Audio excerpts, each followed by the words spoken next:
Hi friends, ఎవరు అందరూ బాగున్నారా? నేను ఈరోజు వినాయకుడి గురించి చెప్పడానికి ఈ వీడియో చేస్తున్నాను ఫ్రెండ్స్.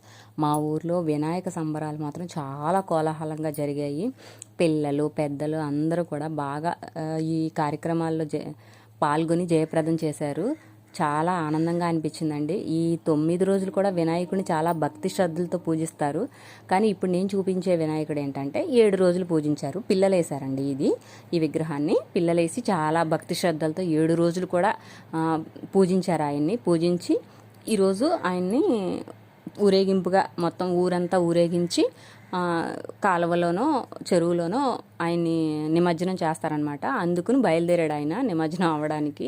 7 రోజులు కూడా చాలా భక్తితో పూజించారనమాట వాళ్ళు. మా ఊర్లో చిన్న ఊరే అయినా సరే 3 విగ్రహాలు పెట్టారండి. పిల్లలు పెద్దలు అందరూ కలిసి వినాయకుడి గుడిలో ఒకటి, మిగతాయి పిల్లలు మాత్రం రెండు వీధుల్లో వేశారనమాట. వినాయకుడిని వేసి చాలా భక్తి శ్రద్ధలతో పూజించారండి. అసలు వినాయకుడి పండగ వచ్చిందంటే చాలండి, పిల్లలకి అసలు డీజే డ్యాన్స్లు ఒక రేంజ్లో ఉంటుందన్నమాట వాళ్ళ సంబరం అనేది.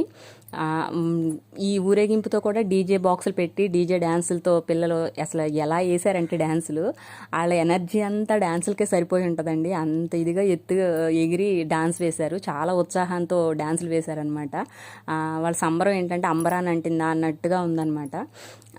ఇప్పుడు ఊరేగింపులో పిల్లలు చాలా ఆనందంగా పాల్గొన్నారు. పెద్దలు పిల్లలు అందరూ కూడా ఆ పిల్లలు ముచ్చటగా వేసినందుకు పెద్దలు కూడా ఇందులో సహాయం చేసి వాళ్ళకి హెల్పింగ్గా ఆ ఊరేగింపుని జయప్రదం చేశారనమాట. వినాయకుడిని చూసారండి, 3 విగ్రహాలు వేశారనమాట. నేను 2 విగ్రహాలు పెట్టాను. పిల్లలు కూడా చాలా శ్రద్ధగా పూజించారన్నాను కదా. బాయ్ బాయ్ వినాయక, ఈ సంవత్సరానికి ఇవే సంబరాలు. మళ్ళీ వచ్చేటికి మళ్ళీ ఆనందంగా అందరి కోసం సంతోషంగా తిరిగిరా స్వామి. ఈ సంవత్సరానికి మాత్రం బాయ్ బాయ్ చెప్తున్నాము. పిల్లలు పెద్దలు అందరం కలిసి.